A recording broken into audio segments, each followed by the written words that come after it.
Amphitheatrum. Memoria, martyrum et ecclesiae.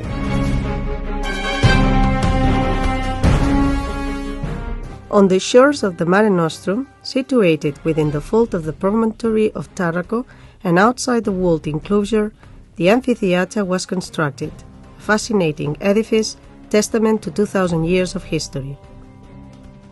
The amphitheatre was constructed in the middle of the 2nd century Anno Domini, when the city of Tarragona, the capital of Hispania Citerior, had attained its most notable urban growth. With the construction of the amphitheatre, the city completed a program of edifices dedicated to great spectacles. Tarragona already had a theatre where the Romans were able to enjoy themselves watching the works of Plauto and Terence. The circus enabled the locals to experience the intensity of chariot races, and champions like Fuscus and Eutyches performed to great acclaim.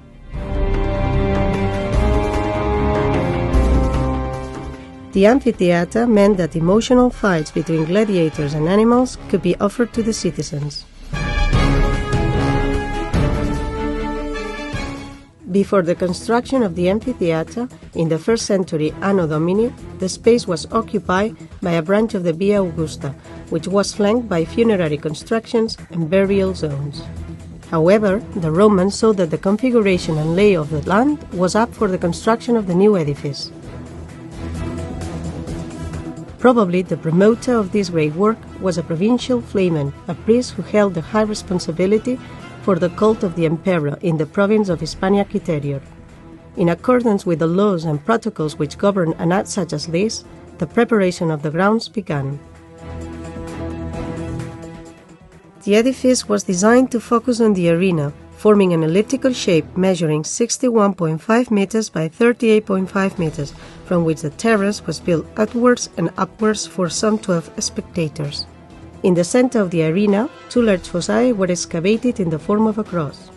In the bowels of these structures, lifts to carry men and animals up to the ground level were installed, as well as changing rooms and an altar dedicated to the goddess Nemesis, where gladiators could carry out their pre-combat rituals before entering the arena. The fossae were covered by great beams of wood and obstructed all types of illumination to the interior. The space was dark and reserved. The gladiator knew that when he entered the arena, he would be greeted with a great tumult from the spectators.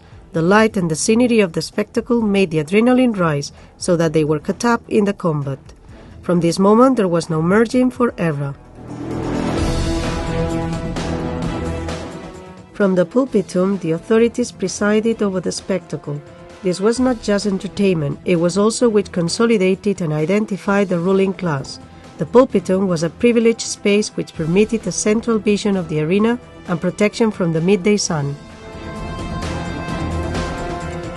The spectators were distributed by social rank in 3 levels of terracing, being separated by dividing walls and passages called praequintiones. The spectators of high status sat in the lower levels.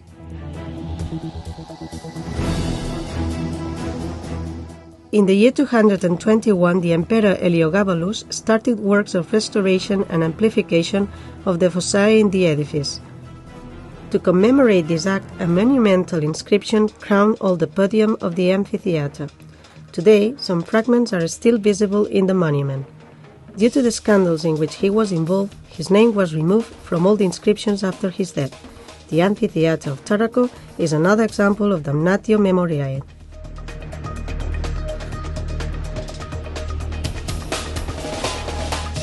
The amphitheatre was also the site of summary executions.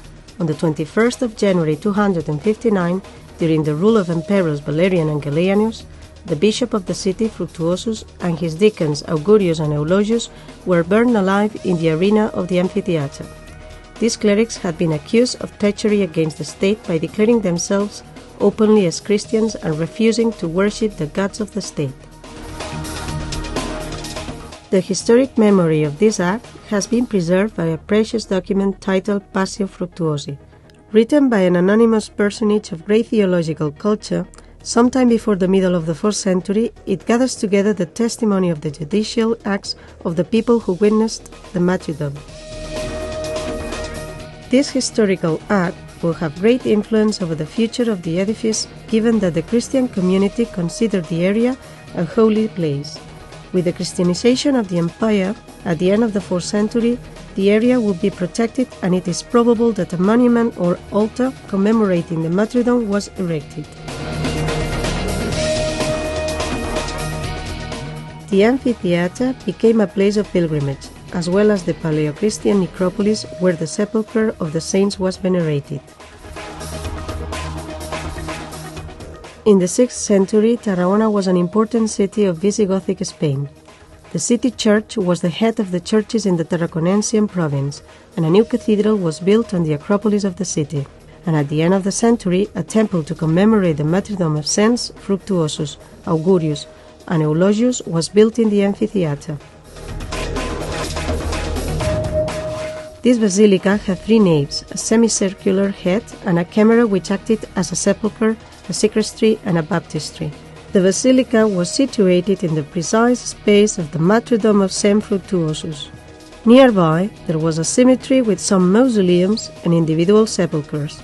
The Christians desired to be buried near the place of martyrdom as an expression and desire of salvation by proximity with this sacred place and by the intercession of the saints.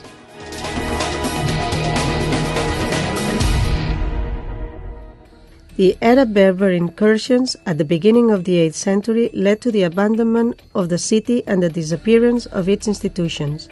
An abandoned Tarragona was for 1st centuries the limit of Al-Andalus. The Basilica of the Amphitheatre entered a phase of abandonment and destruction, suffering the same fate as other constructions in the city. When in the middle of the 12th century the city was restored to a certain extent, the church recognized in this place a sacred area, and over the remains of the Visigothic basilica they constructed a new Romanic church. The church was dedicated to Santa Maria del Miracle. Thus it was explained in a papal bull written by Pope Anastasius IV to the then Archbishop of Tarragona Bernat Tort in 1154.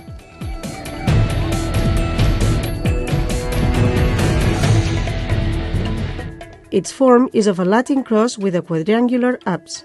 Access to the temple was through the only and beautiful doorway, open to the principal nave and facing the city. The artistic influences of the Cistercian order present in the diocese of Tarragona were notable in the construction of this new ecclesiastical edifice. In the year 1568, the church was the seat of the Congregation of the Pure Blood, and later in 1576 it was governed by a community of Trinitarian friars, who erected a convent next to the church. The pavement of the medieval temple was elevated, a new access was opened at the foot of the central nave, and 2 new bodies attached to the church were constructed, closing off access by the original Romanic doorway.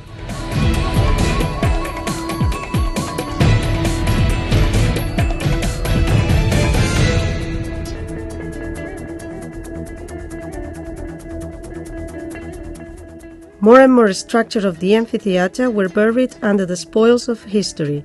The convent of the Trinitarians was maintained in the amphitheatre until 1780, apart from brief periods related to the wars of the Sagados and succession. From 1792, the ancient convent was used as a military prison and later as a penal area for prisoners who were doing forced labor on the road network in the area, as well as on the amplification of the port of Tarragona. In 1908, the prison ceased to function. In 1910, the state gave the property of the lands of the ancient prison to the town hall of Tarragona. They then proceeded to demolish the structures of the ancient penitentiary center, with the aim of recovering the ancient Romanic church. The architectural reform proved inadequate, and stages of progressive deterioration began, leading to the collapse of parts of the Romanic church. Although in 1924 a royal order declared the monument of architectural and artistic value, none of the numerous projects for its recuperation materialized, and the degradation of the monument became unstoppable. In the middle of the 20th century, the Provincial Archaeological Museum, with the participation of the Friends of the Amphitheatre and financial help from the American philanthropist William Junior Bryan, began the recovery of the area for the city. Excavations were carried out until the architectural structures of the amphitheatre were recovered and the Visigothic basilica, which had vanished from our historic memory, rediscovered. In the 1980s, the clearing of the area received an impulse and a scientific project directed by the Archaeology School Workshop of Tarragona, which established the scientific foundations for the diffusion of the work of recuperation.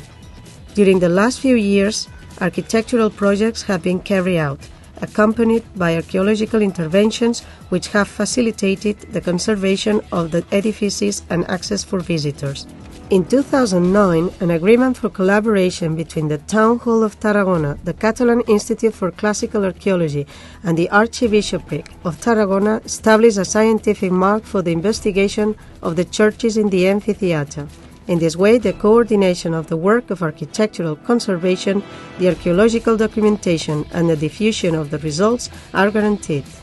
Today, the Amphitheatre of Tarragona is one of the historical and tourist sites most visited in our city and forms part of the archaeological entity declared as an area of World Heritage by UNESCO in the year 2000. The amphitheatre is a bridge which unites the present with the past, providing many of the historic clues which help us to understand our culture and essence as a Mediterranean city. The arena still covers itself as a privileged platform for spectacles, visits and encounters. Like an ancient tree which bears fruit and offers shade, the Amphitheatre of Tarragona continues to be a living edifice which benignly takes in all the people who approach and who have a desire to learn.